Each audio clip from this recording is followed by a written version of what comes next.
Good afternoon, everyone. My name is Luke Fernandez, and I'm one of this year's VIP Distinguished Speaker Series chairs. Now, the VIP Distinguished Speaker Series is a program brought to you by the Undergraduate Business Council of the Red McComb School of Business. Today, we have Dean Thomas Gilligan, Dean of the Undergraduate Program here at the Red McComb School of Business, interviewing Gary Kelly, CEO and President of Southwest Airlines.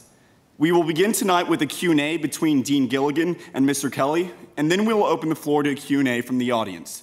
As a reminder, today's event will end promptly at 6:30 p.m., so please refrain from leaving early. Now, Gary Kelly serves as the Chairman of the Board, President, and Chief Executive Officer at Southwest Airlines. Gary began his career at Southwest Airlines as Controller, moving up to Chief Financial Officer and Vice President Finance, then Executive Vice President and CFO, before being promoted as CEO and Vice Chairman in July 2004. Gary assumed the role of Chairman in May 2008 and then President in July 2008. Prior to joining Southwest Airlines in 1986, Gary was a CPA for Arthur Young & Company in Dallas and Controller for Systems Center Incorporated. Southwest Airlines is celebrating 38 years of consecutive profitability and was named #1 in customer satisfaction by the Department of Transportation for the year 2009. For the 13th year in a row, Fortune magazine listed Southwest Airlines among the world's most admired corporations. Gary has received many awards and recognitions, including being voted Dallas CEO of the Year in 2009 by the Dallas Morning News Top 100 Places to Work, honored by the Texas Exes with their Distinguished Alumnus Award, selected as Dallas Business Journal CEO of the Year for 2011, and most recently, named to the President's Council on Jobs and Competitiveness. Gary received a BBA in accounting from the University of Texas at Austin and is a certified public accountant. He is a member of the Texas Society of CPAs, chairs the McComb School Advisory Council at the University of Texas at Austin, named to the Lincoln National Corporation's Board of Directors, and recently named Vice Chairman of the Air Transport Association. Please help me welcome Dean Gilligan and Mr. Kelly. Thank you.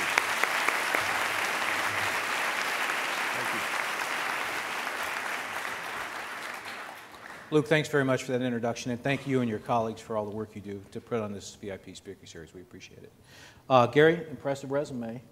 I want to add my thanks to that of Luke's for the work you do for the School of Business. You're the chair of our executive committee of the Advisory Council, and the work that they do is instrumental to the success of the school, so thank you so much for doing that. It's a great pleasure. Yeah, great. I want to ask some background questions by way of just trying to embarrass you, primarily, but also get to know you a little bit better. Tell us a little bit about your very first job and what you learned at it. Well, if I answer the question literally, that goes way back, yeah. Way back before college. I had the typical, I grew up in San Antonio, Texas, 90 miles down the road from here, and had the typical summer construction jobs. And I learned very quickly that I needed to go to college and get me a real job. But my family had a ranch, and I did a lot of work for them, clearing brush, which is a specialty of mine to this day. But I was able to do a few odd jobs working my way through school here in the 1970s, and I worked at a CPA firm and worked at a law firm, and decided it just sort of affirmed my decision to get into business, and here we are. Any life lessons you took from those early jobs that are useful today at Southwest? Well, I think it is hard work, and I think it does make one appreciate what all of the men and women do in our lives. And it also, I think, at least for me, there's no easy job. And as I've gotten older, I think when I was young, there was an assumption that maybe life gets easier or the work gets easier. And in fact, I think that to me, today as then, it just affirms that you just have to work hard every day you're on this earth, and your life is going to be what you put into it, and I think your work is going to be what you put into it. But my father in particular was a very hard worker, and I always admired him for that, and to this day I have friends who say, well, you go to your ranch and all you do is work I enjoy those chores, and certainly enjoy the work at Southwest Airlines. Yeah. What do you think sets you apart from your peers that help you achieve the position you have today? You know, I don't know that it was so much that I was better than my peers or apart from my peers, but I would start with the work ethic. I've always been a hard worker. I believe in hard work. The airline business is a very hard business, and I guess I didn't have sense enough to get out of it after 25 years, you know, but I would certainly say that. The other thing that comes to mind there is that none of us are on our own. We are all very dependent, and I am very much the beneficiary of tremendous support throughout my life, whether it's been family or coworkers or supervisors, coaches, whatever it might be. I think a lot of times people take their support for granted. I don't know if I did along the way, but I certainly don't now, and I very much appreciate the support that I've had along the way. I think that you have to have real desire for whatever you want to do, and I don't know that you know, being a CEO can be intimidating. At least the thought of that can be intimidating, and I don't know, going back years ago, that I would have said, I want to be a CEO. I wanted to be a leader. I knew that. I had a desire to be a leader. And there are those that don't have that desire. And as it turned out, you know, I love this position. I've loved all the jobs that I've had, but those are probably some components. I think everybody, certainly everybody here and everybody at the University of Texas, by definition, is smart. And those are gifts that are received. And then I think I almost feel like there's a duty for each of us to use those gifts to the best of our ability. And that's part of this desire and passion. But I have a real passion for the business. I have a real passion for serving customers and serving our people at Southwest Airlines. And I don't know that if that sets me apart from my peers, but it's certainly something I think is necessary to be successful. Yeah. Back to the support issue, could you name one or two mentors who were important for you in your career? Well, I always start with family, and I love my family, and now I'm able to extend that term to my Southwest family. But certainly my parents were huge support systems for me. My father, as you know, he passed away this year, and he was very elderly and got to the point where he couldn't drive, got to the point where he really couldn't care for himself. He lived by himself on our ranch for many, many years, and we had this conversation. He was so independent, and I give myself credit that I convinced him that, you know, there are none of us that are really independent. We are all dependent upon each other for a variety of things. When I became CEO, I think that was one of the more humbling things that happened to me, is all of a sudden I realized I was responsible for 35,000 employees. I don't know how to fly an airplane. I can't change the oil in an engine. It is a very humbling experience, and you realize, I think, very quickly in a role like this how dependent you are on so many people. Certainly in the Southwest story, a huge mentor and a friend of yours, Herb Kelleher, is a very legendary figure in business, and it's just been a gift for me to be around somebody like that. He has believed in me all of these years, but and I was kidding with Tom before. I don't think my wife is here, so I'll go ahead and talk about her. But she's a huge part of the support system of my life, and not that I necessarily relish the limelight, but, you know, real heroes are the ones that work in the background and don't seek the recognition. And certainly, you know, she's a true hero and a true supporter and a great partner in my life. But Herb is as good as it gets, as you know, and I've just been very fortunate in my life to have a number of people Yeah. that believed in me. Yeah. Who are the people you most admire in life? And what's the reason? That's probably among the list of the people that I know. Yeah. My parents and certainly my father, my wife, Herb Kelleher. There were other friends and family at Southwest Airlines. I think in terms of historic figures, I always answer this question the same, so it must be true for me, but it's Abraham Lincoln, because he faced such a daunting challenge, but he clearly had such a passionate belief in our country. And it was the ultimate sacrifice, of course, in terms of armies and many hundreds of thousands of lives lost. The interesting thing to me about that example, and I always go back to him often, he was president one time. There was one civil war. And so somehow he had to learn as he went to figure out what to do to keep this country together. But the other thing that is so fascinating to me about him is that he was so cerebral and had such a gift of communication and expression that, of course, lives through the ages. And he's basically self-taught. So I think there's a lot, he just embodies the American spirit, and there's a lot of people in our country, I think, that fit that mold. Mm-hmm. Is there anything you haven't mastered yet that you'd like to? I don't think I've really mastered anything. And I think, again, you get to be my age and you realize that. But I would certainly love to see Southwest achieve greater things than where it is, and that's clearly my top passion. If I could really play, I collect guitars. If I could play blues guitar on 6th Street, that would be really cool. Right. I would really be. If I could shoot 72 in golf just one time, just one time, I would really be happy about that. That's a pretty daunting list right there. Good luck with those. Right? Thank you. Yeah. Thank What's the biggest mistake you've ever made in your career?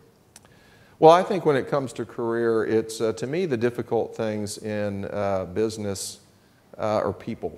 Mm-hmm. And most of us can master the functional areas that we work in, whether it's finance or marketing or physics or whatever it might be, while those certainly require effort. The really hard things are people.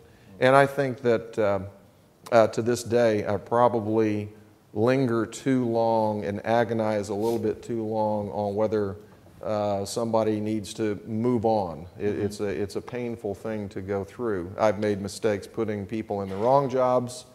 Always wonder whether I did enough to help them succeed in their role. And clearly I know that I've waited at times too long to make the move to get them out of that seat and into another, or to leave the firm altogether. But I've made my share of functional blunders along the way, but nothing that was too catastrophic, at least. Yeah. What are you doing now to try to discipline yourself to make better HR decisions? Do you rely on more people within the firm, or has your judgment evolved in those regards? I think it's practice, and I do think it is a discipline, and I do share so that there's a conscience there. Another American hero, George Washington, read several books about him, and what was interesting about his leadership style that was very American is what you just described. He sought input from his officers, whereas the more European approach was to issue orders and no one would challenge them, and I very much believe in that collaborative effort. We have a fabulous Chief People Officer at Southwest Airlines, a fellow named Jeff Lamb, and certainly he's a wonderful sounding board and a great coach for me on those kinds of issues, absolutely. Great. What's your greatest accomplishment? Well, I think in terms of business, or maybe Southwest Airlines, again, you sit back, first day on the job, what do I have to do at Southwest that no one else can do? And you make the list. And I think I, more than anyone else, have the duty to try to take care of all of the employees at Southwest Airlines. We need to be safe. We want to serve our customers well. But if you don't have good people, you can't serve your customers. So I think the thing that I'm most proud of is that in 40 years, we've never had a layoff. We've never had a pay cut. We've never cut benefits. And my mind always goes there because it is all about people. It's a very human thing. In 2009, as everybody here knows, was a really tough year. And I was preparing myself to go on the road, talk to our people on why we were going to have to ground airplanes, why we were going to have furloughs. And in fact, somehow our people pulled a rabbit out of the hat, and we were actually, not only did we avoid all of those terrible things, but we were profitable of that year.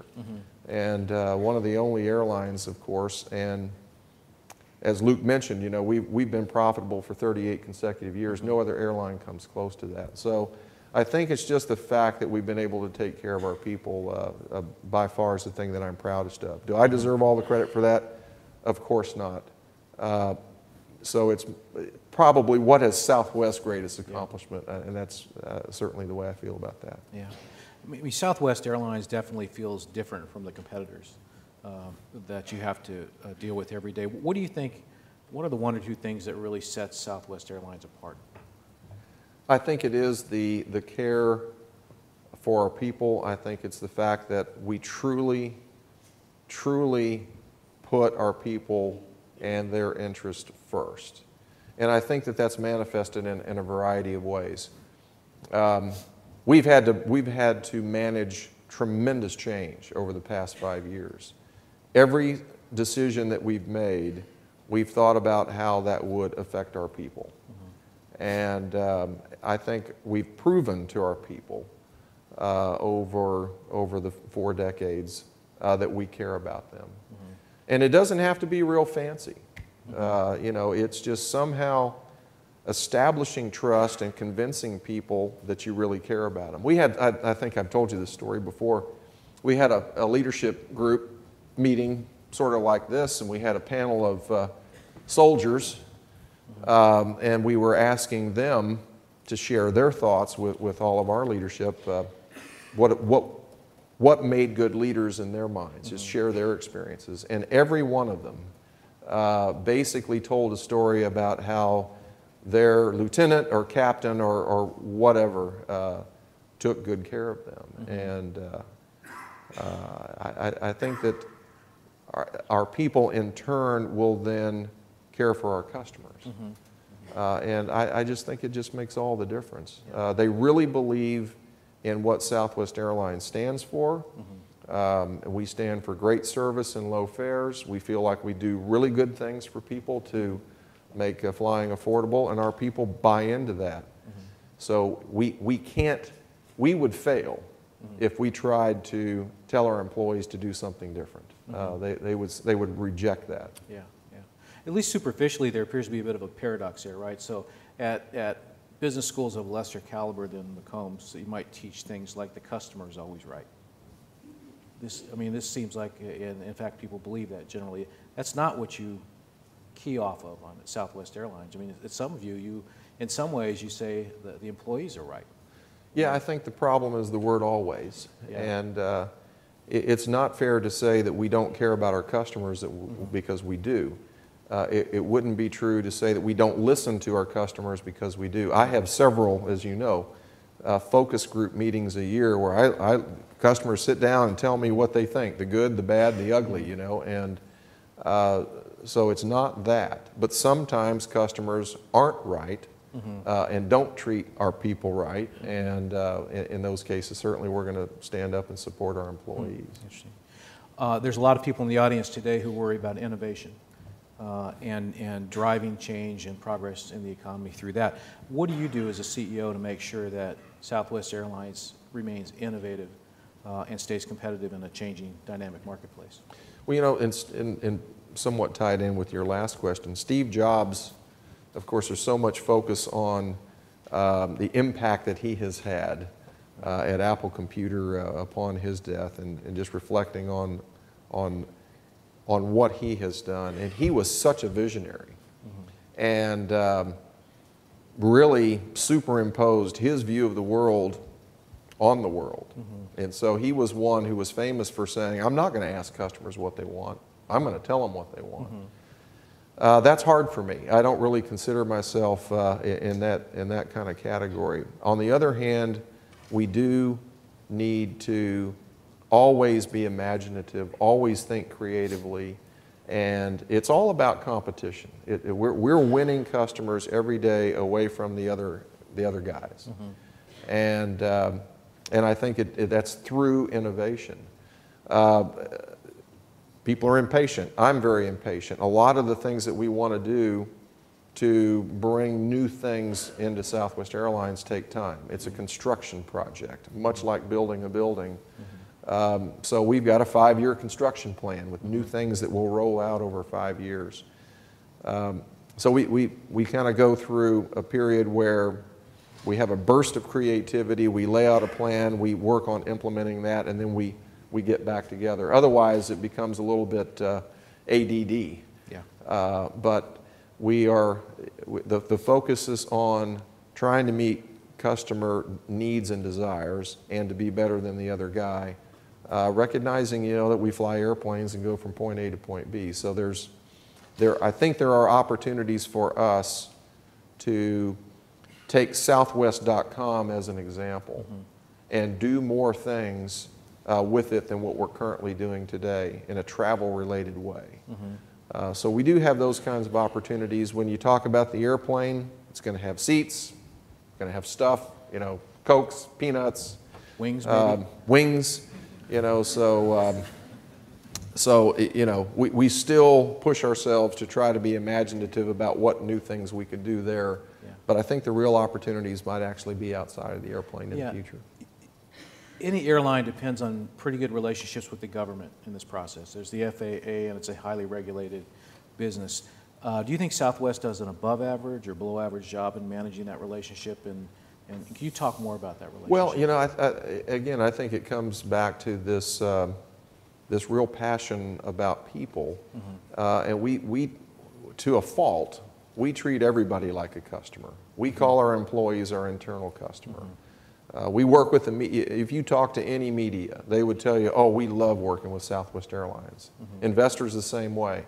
They may not be buying our stock, which is their own damn fault, but they love working with our investor relations. And I think the government is the same way. Yeah.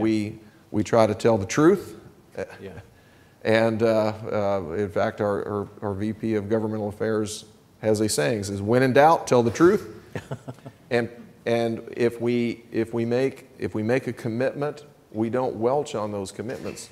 And it's just, in the political environment especially, it is an environment that is just, no one can trust anybody.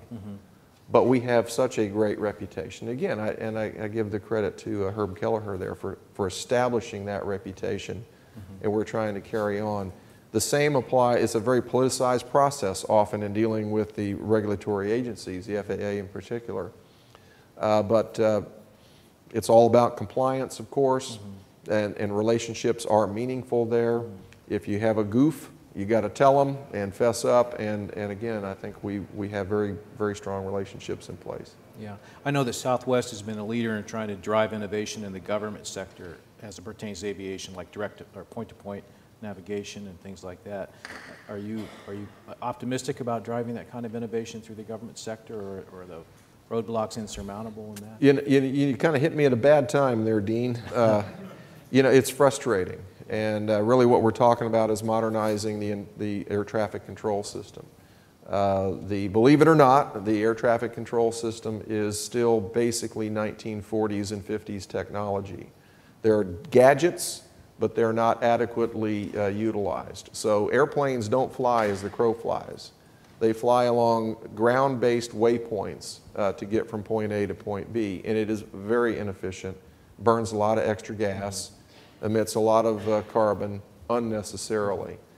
So it is frustratingly slow working with the FAA to try to utilize satellites and GPS and take advantage of what we have available today to rewrite these routes so that they are more efficient and burn a lot less fuel, and they're actually quieter. I don't know the answer there. We're pushing very, very hard. It doesn't do any good to get out in the media and bash the government, so we don't do that. But the government is saying that they want this to take the next 15 years, and it's something that we want done next year. So I don't know the answer there. Privatizing the FAA might help. On the other hand, it is a monopoly, and so it doesn't really lend itself to being a commercial enterprise. So there's no easy answer. Yeah. Gary, I'd like to ask one more question before we go to the audience for their questions. What's the best piece of advice you were ever given?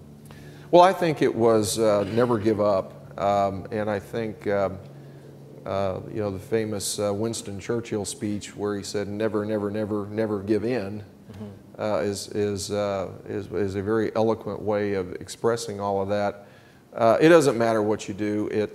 It requires perseverance and resilience because everything won't go perfect. And you just have to, that's where the desire comes in. If you really want something, you'll be good at it. Yeah. And if you really have the passion for it, you'll be good at it. It's not about my passion is to make money.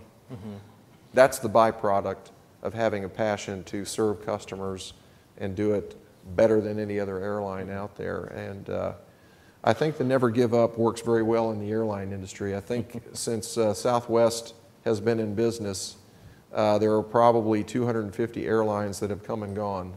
It is a very, very difficult business, but somehow we have found a way, as Colt McCoy would say, find a way. Find a way. There you go. I want to ask one more question while people formulate their question and queue up at the microphones. And this one is for the students in the audience, Gary. What makes someone stand out to you when you're evaluating them or interviewing them for a job? Well, I think, I didn't mention it earlier when we were talking about what sets someone apart, but communication is so critical. It is very hard for me to get a read on someone if they won't express what they're thinking, or if they can't express very well what their views are or what their questions are. And the world moves at such a fast pace. It's sort of like whatever we're going to do, let's do it well, let's do it once, let's not mess it up where we have to go back and clean up all the waste. And the communication is the same way, because I think a lot of time is wasted. And so obviously the substance has to be there. Whether it's a marketing message or whether it's a business plan or whether it's a dialogue like we're having or a meeting, or we put so much effort on our meetings because it is, if it's an hour, it is very valuable time. We want people to be prepared. We want them to come in and be articulate. So certainly look for that. And then obviously that will reveal really the gifts and the skills and the knowledge that person has. But I certainly look for all the basics. Someone who is honest, has a lot of integrity, someone who works hard. All of those basic things, I think, are as critical as having the functional expertise. Good. Let's begin over here, please. Could you identify yourself and ask your question? Hi, my name is Chandler Nunez. I'm a marketing sophomore here at the university. And I was just wondering, with the recent acquisition of AirTran, I was wondering who you see as Southwest Airlines' greatest competitor. I missed the last part. Sorry, who do you see as Southwest's greatest competitor? Greatest competitor. Well, our business has changed a lot in 40 years. We started out as a very short haul carrier, Dallas to Houston, a less than 1 hour flight. Interestingly enough, our short haul business over the last 20 years has shrunk in the United States by half. Literally, we carry half the people today between Dallas, Austin, Dallas, Houston that we did 20 years ago. So we've had to, it's one of the ways that we've had to transform Southwest from being just a short haul carrier. 40 years ago, I would have answered, our greatest competition is the car, the automobile. So now we fly a lot longer, maybe double the distance, let's say our average flight time now is roughly an hour and a half, maybe closer to 2 hours.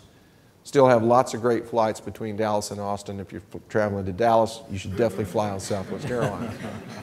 So we're pretty much, we're at, now this wasn't an aspiration, but we've actually grown to the point now where we're the largest carrier in the United States, meaning that we carry more customers than anyone else. And AirTran will boost that by about 5 percentage points. So we carry about 25, 26% of all the boardings in the United States, which means now that we're going to be competing against everyone. Traditionally, we have matched up the most with U.S. Airways in Phoenix. As we've grown in Denver and Chicago over the last decade, then United became an even larger competitor. And of course, with the AirTran acquisition, now half of their route system is based in and out of Atlanta. So Delta will become a much larger competitive overlap with Southwest Airlines. So those are probably the big three. We compete with American Airlines a lot out of Dallas. But we have a very unique approach to the airline business whereby we have a lot of flights virtually everywhere we fly. Nobody else has a route schedule like that. And that means that we're going to match up with virtually everybody in a pretty even way. But we're still competing mostly with the so-called legacy carriers. We do compete with JetBlue, who is a lower cost carrier like Southwest, mostly out of Boston. And on the West Coast, we compete with Alaska, particularly up and down California and in and out of Seattle. So it's a nice distribution of competitors. We strive to have the lowest costs among that group. AirTran will help that because their costs are actually a little bit lower than Southwest. And again, it just gives us even more coverage than what we've had before. So we're very excited about that acquisition. Hi, my name is Cleverin Sidoang. I'm a freshman at McCombs. Hi. A few years ago, I had the opportunity to speak with Tony Fernandez from AirAsia personally in Singapore. And he basically said that he had a lot to learn from Southwest's business model. And well, now that AirAsia is actually #1 in the world in terms of the world's best budget airline for the last 3 years, I'm just kind of wondering, what are some strategies that you have in mind that you can, get back in that podium of the world's best budget airline? You know, we're still a lot larger at this point than AirAsia, but they are very fast growing. If I remember right, their headquarters, their home airport, if you will, is in Malaysia. So Asia is one of these absolutely bursting at the seams markets in aviation. And essentially when we started growing in the United States, we would go into new markets and we would lower fares by 70%. And if you can do that, there's a market there that has been unserved. And so markets will triple, quadruple. It is amazing how sensitive air travel is to price. So a hotel could run a sale and won't generate near but just because it's just one hotel. But an airline can generate travel across a very wide geography, if you will. So that's what's happening with AirAsia in Asia. And they're growing much faster than what Southwest did at a comparable stage of its corporate life, if you will. The other thing that AirAsia is doing, which is very interesting for us, is if you all know the Southwest model, we now have 700 airplanes, which is the 3rd largest fleet in the world also. So again, that wasn't an aspiration, but that is sort of the result of having low fares and winning a lot of customers. All that's with the Boeing 737, which is a narrow-body aircraft. In our configuration, it's 137 seats. So what AirAsia is doing, I think they call it AirAsia X. They're going into an ultra-long haul, not business totally, but a subset of their business with wide-body aircraft. So they're very aggressive. They're growing very rapidly. It's all with low cost and offering low fares in regions of the world that we're used to higher fares. So, my hat's off. I know Tony, and he is super aggressive, and our business is punishing for those airlines who grow too fast. So while it is amazing what they're doing, it's just something that has to be managed very, very carefully because it's fine if you can fill the airplane up and pay for the gas, but if the airplane is empty or if gas prices spike too high, you just can't recover from that in the short term. So it's just something that has to be managed very carefully. But they're a very fine airline. They're doing a fantastic job. They've got a great opportunity. We're cheering them on. Was there someone over here? Oh, wait, please. Hi, my name is Jeff Butler, and I'm an accounting sophomore. And my question for you is, I really love flying Southwest, and a lot of that is the function is because they are so willing to work with, and they're so good with working with people with disabilities. And I'm kind of wondering if that is something that you guys strive for at Southwest, or if it's more just kind of a function of overall just good customer service. Well, we just try to be, first of all, we try to be a good corporate citizen. And I think that people have that expectation of us. It's back to what we were talking about before. You know, why do you seem to be different than the other airlines? We don't charge for bags, as I hope everybody, because I sure spend a lot of money on advertising to tell you we don't charge for bags. But we did that as a point of pride for our employees, because we just don't feel like the nickel and diming is the right thing to do. We have Wall Street analysts to this day that are still complaining to me that we're leaving all this money on the table. I keep telling them, well, we've always done that. We've always been a low-fare airline, but by definition, meaning that we could have charged some higher fares. But that's not what we do, and our employees are proud of that.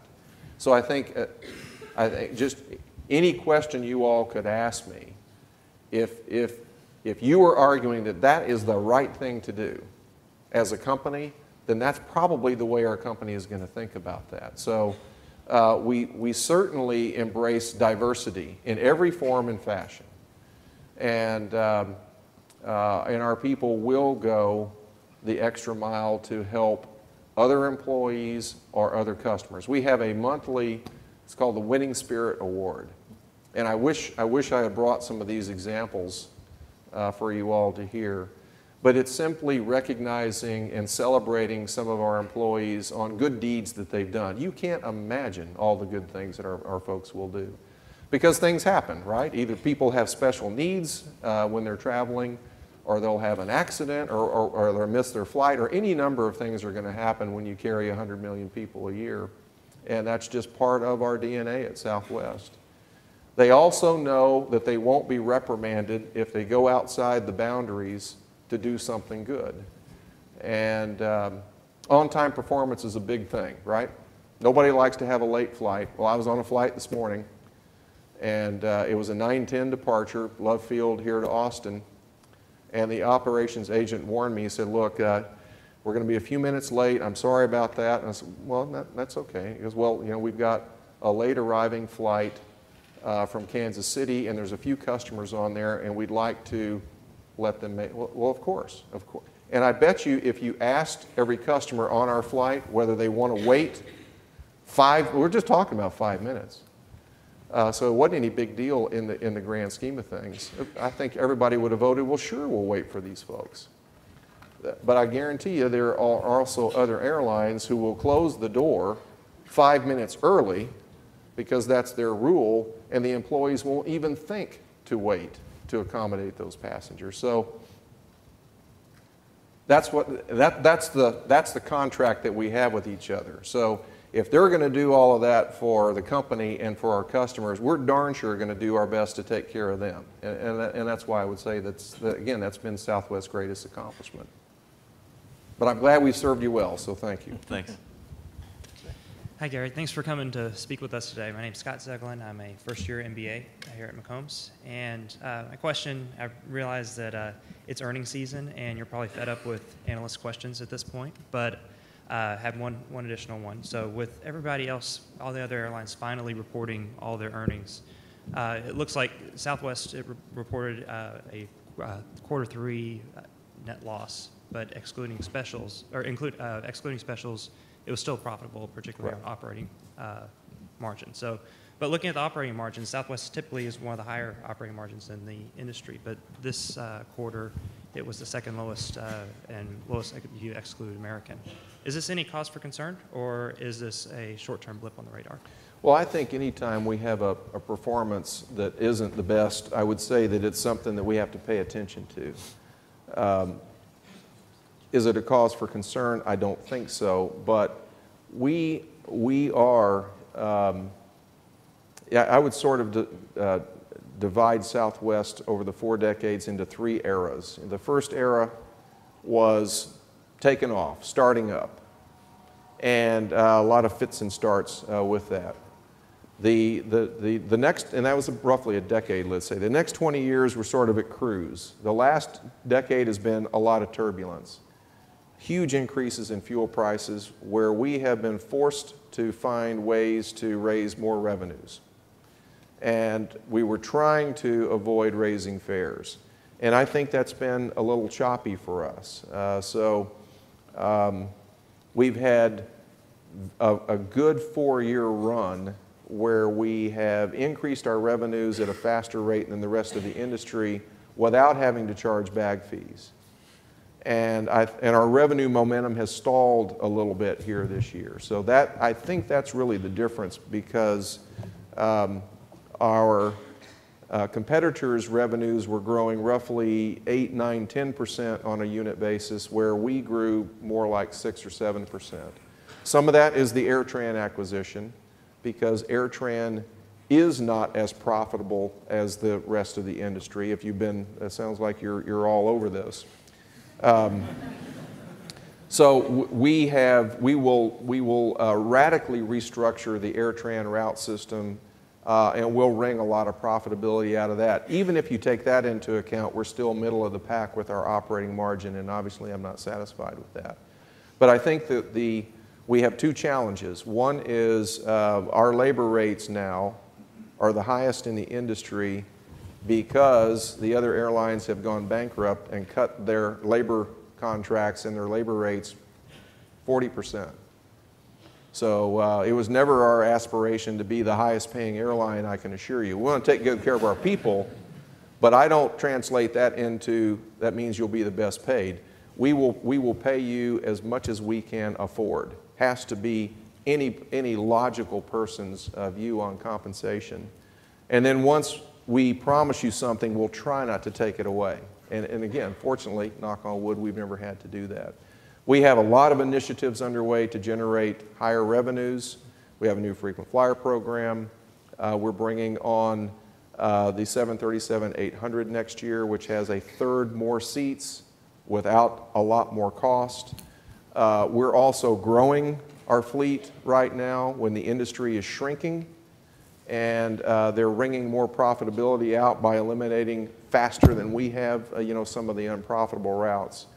So I would say that our standing in the industry, and your facts are perfect, by the way, our standing is not where it's not acceptable. But I am comfortable that we recognize the challenges, and we've got a lot of efforts underway to get back on top. Sure, and might I suggest red-eye utilization cash contribution flights as the problem with the red-eyes is if you think about our airplane, it wakes up about 6 a.m. and it goes to bed about 10. And there are two shifts, or 2 sets of flight crews. It's very smooth. There's an AM and a PM. That would create a 3rd shift. The other problem, so it would be a different, there's some complexity associated with that. The other issue with the red-eyes is that is not when customers want to fly, and because of that, they won't pay very much. And you don't see many red-eye flights anymore because gas is too expensive, so we can't make it work. If you have an idea, though, I'll give you my email address, and I'd sure like to hear it. We'll talk afterwards, thanks. All right. Well, a great question. Hello, my name is Rajiv, and I'm first-year student in Macomb's MBA program in Dallas. My question is regarding your recent acquisition of AirTran, the biggest asset you're getting as part of that acquisition is the people. And previously, when you were sharing your thoughts, you mentioned the premium, the emphasis which Southwest puts on its people. Now you're getting a lot of people who are tuned to another culture. What challenges do you see in getting them in the right mold of the culture of Southwest, and how do you see you're going to bridge that gap, if there is any? You know, that's a wonderful question, and I think anytime anybody thinks about an acquisition, there are an array of risks that have to be mitigated, or at least thought through, and the benefits definitely need to outweigh the risk. In this particular case, I just give you the answer up front that clearly we concluded that the benefits far outweighed the risk. One of the bigger risks is exactly what you said. It is, we want to maintain a family-like culture. We want our employees to behave the way that we've been discussing. We want them to feel like Southwest is a family, and those are more emotional things.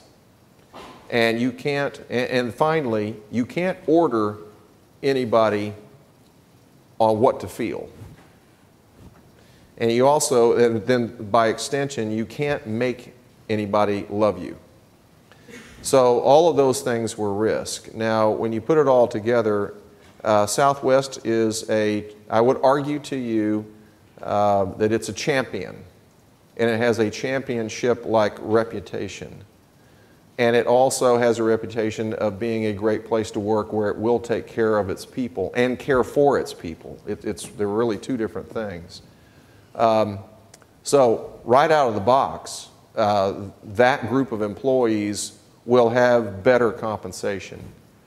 And I think I can convince them that they also have a better career opportunity. So all of the tangible things are very powerful arguments. And that will appeal to people. But in the end, Tom and I were talking about this earlier.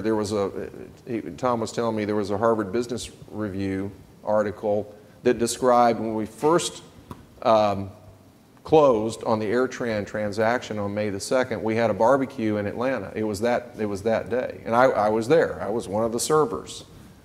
And we do this all the time at Southwest. We probably had 1,000 AirTran employees that were cycling through there. Food is a great thing, by the way. Yeah. People love food. They like beer even more, but they like food. But it was a simple gesture.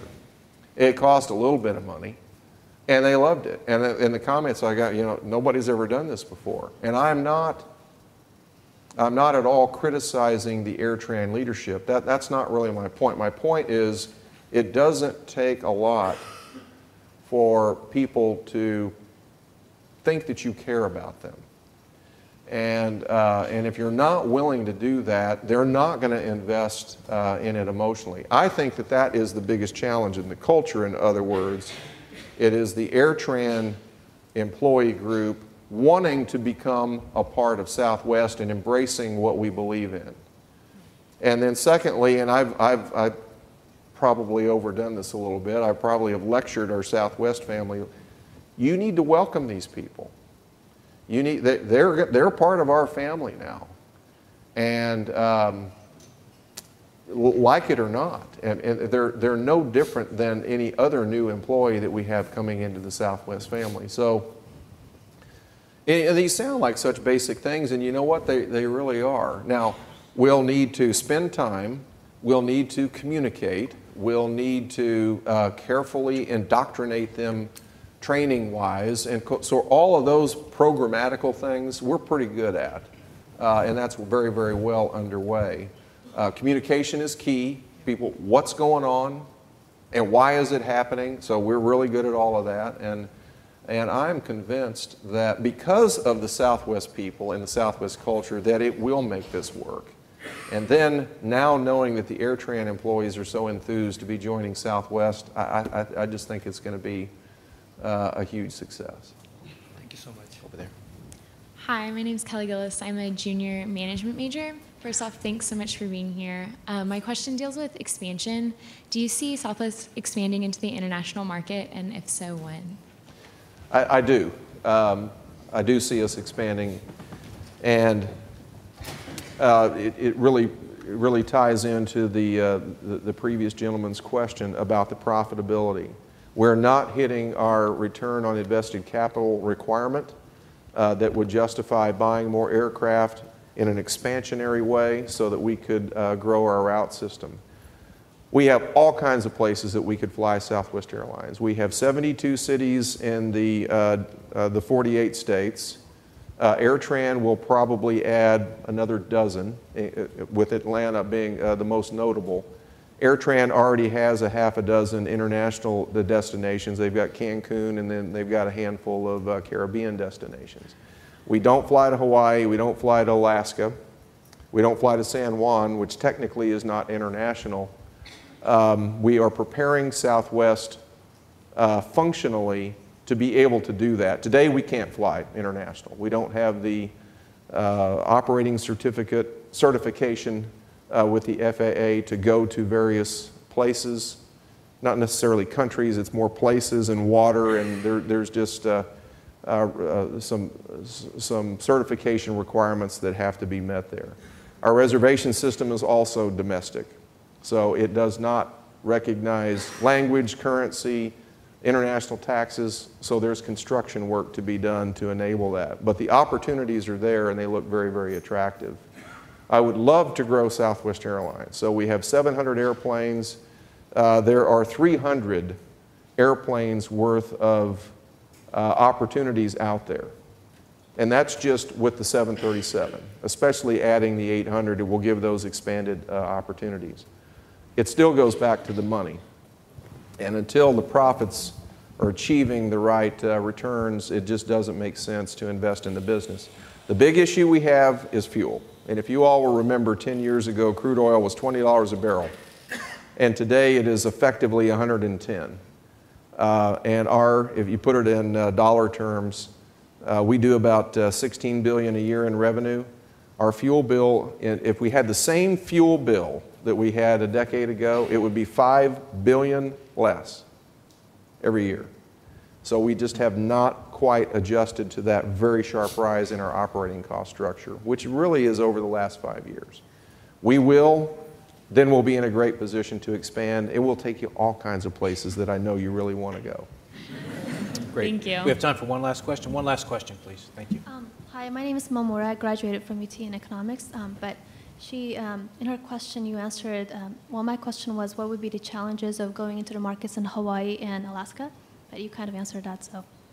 I think that is, I gave the financial answer, and then for us, we have been completely focused on the domestic market these 40 years, and Alaska and Hawaii really are different. Hawaii in particular it meets what is called extended twin engine over water flying, which means you have to have an additional maintenance program, and you also have to have additional equipment on the aircraft.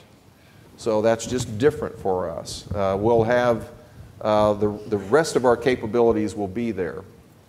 So we're working on that so that we will be enabled to serve Hawaii if we choose to. So that construction work is underway. And it really is construction work. It will, from start to finish, it's probably an 18-month effort for us to tool the company so that we can fly to Hawaii if we choose to, number one. Number two, if we do go to Hawaii, now it's complicated. So let's say we have one flight a day.